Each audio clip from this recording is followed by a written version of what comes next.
রাত পোহালেই বঙ্গে প্রথম দফায় ভোট এবং এই ভোটের আগেই দেখতে পাচ্ছি এই সব পশ্চিমবঙ্গের হাই ভোল্টেজ বিধানসভা কেন্দ্র নন্দীগ্রাম আবারও উত্তপ্ত হয়ে উঠল। এইখানে নন্দীগ্রাম বিধানসভা কেন্দ্রের ভেকুটিয়া গ্রাম পঞ্চায়েত এলাকার 51 এবং 52 নম্বর বুথের অঞ্চলে দেখা যাচ্ছে তৃণমূল এবং বিজেপির উভয়ের দিকে মারধর এবং বাড়ি ভাঙচুরের অভিযোগ তুলছে। একদিকে তৃণমূল কর্মী বলছে বিজেপির কর্মীরা মারধর এবং বাড়ি ভাঙচুরের মতন অত্যাচার করছে এবং অন্যদিকে বিজেপি বলছে তৃণমূলের কর্মীরা বিজেপির ওপরে মারধর এবং বাড়ি ভাঙচুর অভিযোগ করছে। এমনকি তৃণমূল কংগ্রেসের প্রার্থী নন্দীগ্রামের তৃণমূল কংগ্রেসের প্রার্থী পবিত্র কর তিনি যেমনটা জানাচ্ছেন বিজেপি হেরে যাওয়ার ভয়ে এমনটাই অত্যাচার করছে কর্মীদের ওপর।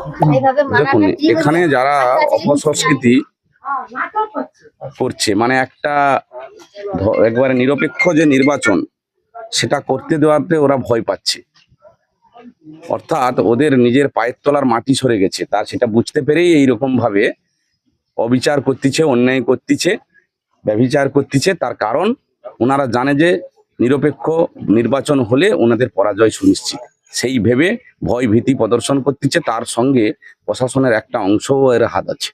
বাড়ির ভেতরে ঢুকে এভাবে আসবাবপত্র ভাঙচুর একেবারে সমস্ত আসবাবপত্র জিনিসপত্র, তার টোটো, কারুর হচ্ছে যে গয়নাগাটি যা ছিল সবকিছু নিয়ে গেছে।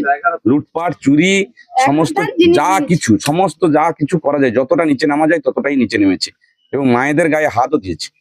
নির্বাচন কমিশন বারবার তো বলছে নিরপেক্ষ এবং শান্তিপূর্ণ ভাবে ওনাদের দায়িত্ব বর্তায়। এই প্রেক্ষাপটে যা হয়েছে, অভিযোগ কিছু সময়ের মধ্যে হচ্ছে, এরপরে নিরপেক্ষভাবে কিভাবে প্রশাসন, পুলিশ প্রশাসন কি সিদ্ধান্ত নেই দেখছি, তারপরে না হলে আমরা অন্য কিছু পদক্ষেপ নেব। তার বুথ কর্মীর বাড়িতে ভাঙচুরের ঘটনা ঘটাচ্ছিলেন এলাকায়, সেই সময় আপনাদের থেকে চোর স্লোগান কি বলবেন, কেন? ওরা দুষ্কৃতী এবং ওদের একটা কালচার, এটা যে ওদের পায়ের তলা থেকে যেহেতু মাটি সরে যাচ্ছে, ওরা জিতার জন্য যে কোনো ভাবে যে কোনো পন্থা অবলম্বন করে এইভাবে তোরা রাতের অন্ধকারে এইভাবে তাণ্ডব চালায়। আপনারা প্রার্থীকে দিতে এরকম স্লোগান ঝাড়িং করলেন? প্রার্থী আসলে ও তো একজন বড় দাগি খুনি, 1 নম্বর, 2 নম্বর হচ্ছে ও মাটি চোর, দুটোই কিন্তু প্রমাণিত। অতএব ওই রকম প্রার্থীকে আমরা এই জায়গায় এলাকায় আমরা ঢুকতে দিতে চাই না। প্রার্থী হওয়ার আগে পর্যন্ত আপনার দলেই সে তো কাজ করছিল। হ্যাঁ, প্রার্থী হওয়ার আগে পর্যন্ত দলে ছিল, যেমন উনার কাজ বা উনার দেখে ওরা দল কি করেছে, উনাকে বহিষ্কৃত করেছে। ওনার এই দল ভারতীয় জনতা পার্টি একটা নিয়ম শৃঙ্খলার মধ্যে চলে। উনার ওই সব কার্যকলাপ যখন প্রমাণিত হলো তখন দল থেকে উনাকে বহিষ্কার করা হয়েছে। আমার নাম মিনতি রানী গোল, আমি মহিলা নেত্রী। এই সমস্ত পরিস্থিতি নিয়ন্ত্রণে আনার জন্য বেশ কয়েকটি কোম্পানি, কেন্দ্রীয় বাহিনী এখানেও মোতায়েন করা হয়েছে। তারা যথেষ্টই এলাকার পরিস্থিতি নিয়ন্ত্রণে আনার চেষ্টা করছেন। এই সমস্ত পরিস্থিতিতে এখনো এলাকার মানুষ থমথমে রয়েছে।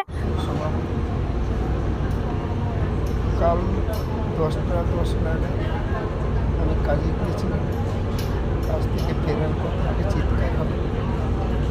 চিৎকার শুনে যা এগিয়েছি, তৃণমূলের সদস্য, সভাপতি এবং তৃণমূলের যারা আমাদের বুথে এদের বলায় হার মানে, তারা আগেও আমার উপরে ঠিক একইভাবে 2021 সালে আমার উপরে আক্রমণ করেছিল। ঠিক অনুরূপভাবে কালকে আমাকে মার্ডার করে দেওয়া বলে কেবলমাত্র কোনো জায়গায় মারেনি, কেবলমাত্র চারদিকে সব বাঁশ দিয়ে লাঠি দিয়ে সবাই ঘিরে আছে, আর 2-3 জন মোড়ে আমাকে মারছে। সব মিলিয়ে যেটা দেখতে পাচ্ছি আমরা যে রাজনীতিতে এই আবারও উত্তপ্ত হয়ে উঠেছে হাই ভোল্টেজ বিধানসভা কেন্দ্র নন্দীগ্রাম। এই ধরনের আপডেট পেতে, নন্দীগ্রাম ভোটের খবর পেতে নজর রাখবেন ডিএনএন বাংলা। ডিএনএন বাংলা, সবার মনে সবার ফোনে।